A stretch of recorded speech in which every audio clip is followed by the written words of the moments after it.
Swadharma actions also you perform, surrender it to me. And be free from expectations, attachments, and grief, and then fight. The reality is that during meditation, the real form of war arises. Because when I sit in meditation and want to concentrate my mind on the Supreme, that is when there are so many temptations coming in the mind, which are trying to pull the mind, and we are trying to bring back the mind and concentrate. So this is the struggle that we are going through. So the real war arises at that time. Vices like lust, anger, attachment, hatred, expectation, desires attack in their frightful forms as obstacles. Many a times we find people have these complaints. I wish to concentrate my mind, but I don't know why. My mind keeps on wandering. Have we ever identified where the mind is going? Have you ever followed where the mind goes away? If you realize, you might experience that the mind only wanders wherever the sense is full. Maybe during the day, we are talking to someone.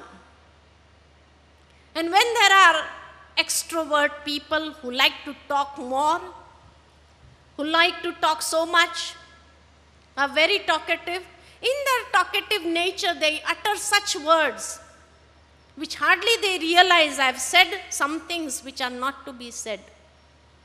And afterwards we get engaged in actions we forget.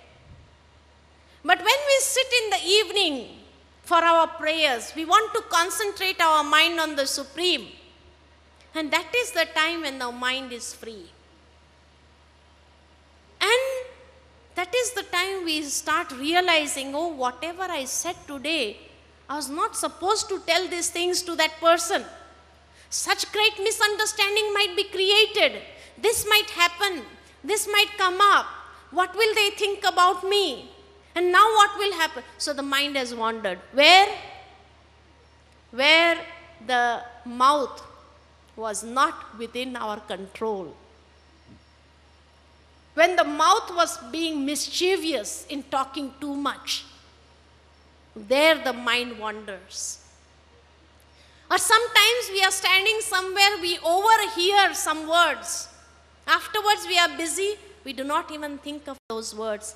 But when we silence the mind and sit down and think about that Supreme Being, and that is the time we realize, oh, I've heard these words today. I didn't even realize at that time. This person was trying to tell me something. Hardly I realized. Now I have to look for that person and I have to ask what the real matter was. And the mind wandered away. Where? Where the ears were being mischievous. Or sometimes we see something through the eyes. Afterwards we forget. But as soon as we sit in front of God and we are trying to concentrate our mind, those images starts emerging. And we realize, oh, I saw with my own eyes. I cannot be wrong. And the mind wanders away. Where did it go? Where the eyes were mischievous. Where the touch was mischievous. So wherever the sense organs are mischievous, the mind wanders away there. Whenever there is the feeling of gratifying these senses, and we are not able to do, and then we sit in front of God, and the mind wanders away. So this is the war. The war, the struggle that is constantly going on within, where I do not want my mind to go, but it is going in that direction only.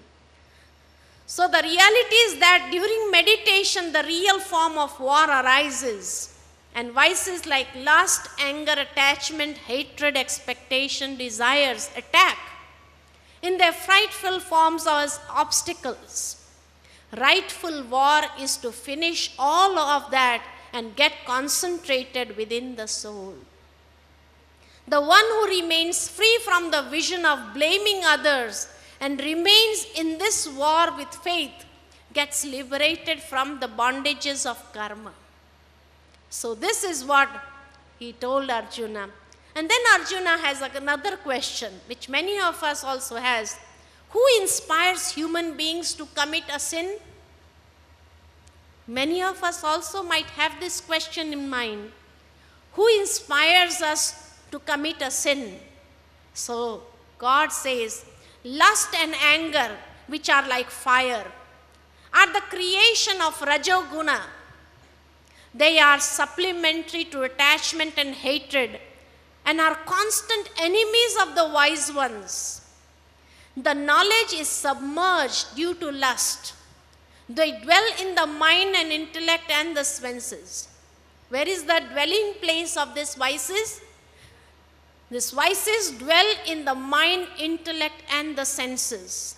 Thus, Arjuna, this is an internal war where you need to conquer your senses, and one who masters the senses destroys the sins through wisdom and the science of yoga.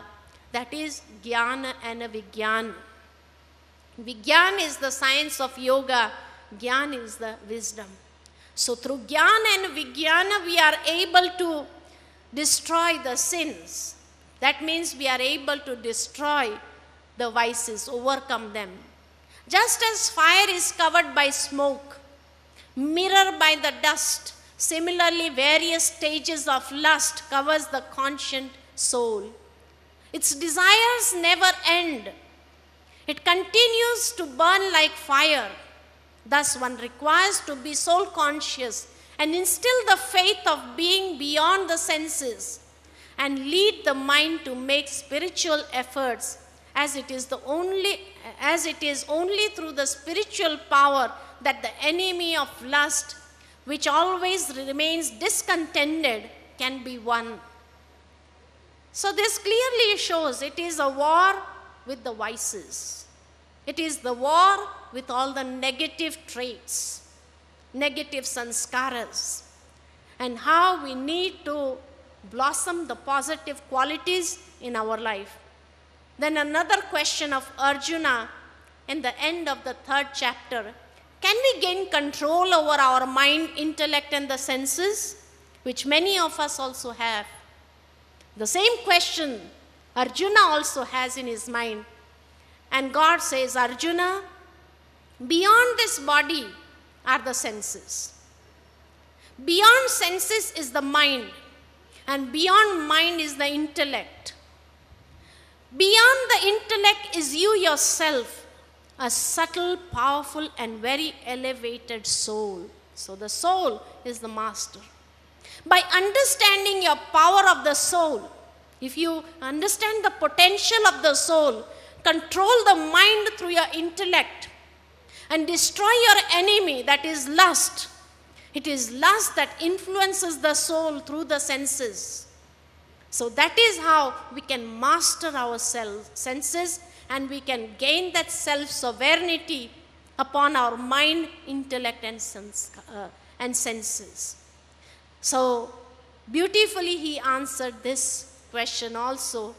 And this is how in the end of the 3rd chapter, so in the 3rd chapter we find that from the distinction between Jnana Yoga and Karma Yoga, how to achieve mastery upon the self was described by God himself. Now, tomorrow we shall see further the 4th chapter and how God reveals his real identity to Arjuna and how he comes onto this world to abolish irreligiousness, yada yada hi dharmasya, and why he comes, what is the cause of his coming to this world. These aspects we shall see tomorrow. But as God had directed Arjuna to concentrate the mind and to stabilize in the soul consciousness, let us also for a few minutes sit in meditation, concentrate our attention, and especially become the embodiment of Swadharma, which is my true identity, which is my real self. And let me allow those qualities to vibrate. Let me become the embodiment of those qualities. And this is how I can magnetize my own personality also. And the more these qualities will flow, the battery will get charged. The more we are able to charge the battery of the soul. So as I would give you the thoughts, you don't have to just repeat those thoughts, but try to feel those 7 qualities, which are Sato Gun, the 7 core values. The essence of 7 core values is my real nature, is my real identity, is my Swadharma. So let me stabilize myself in that consciousness of the 7 core values. And now for a few minutes,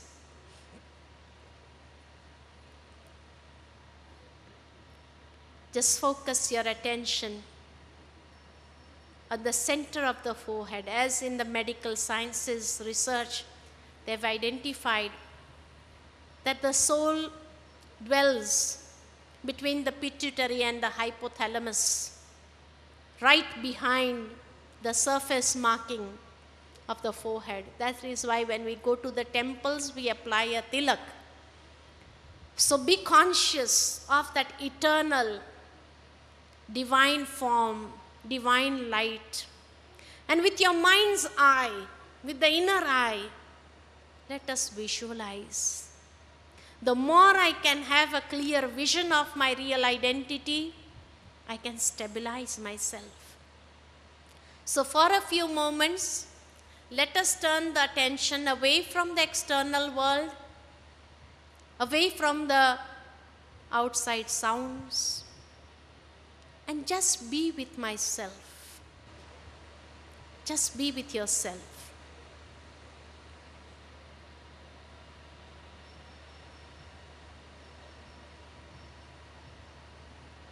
With this awareness, I am a divine being, a soul.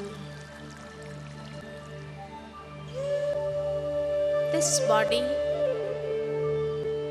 is like a costume that I have put on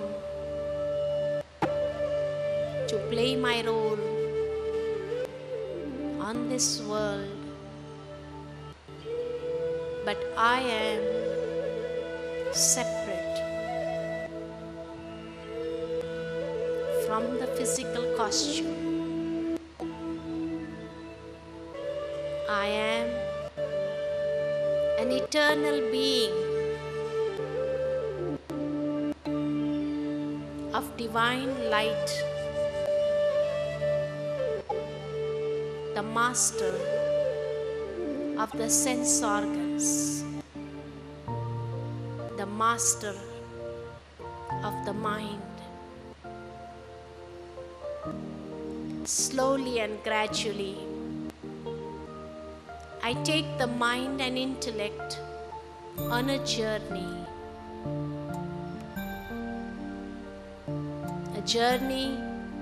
to my Swadharma.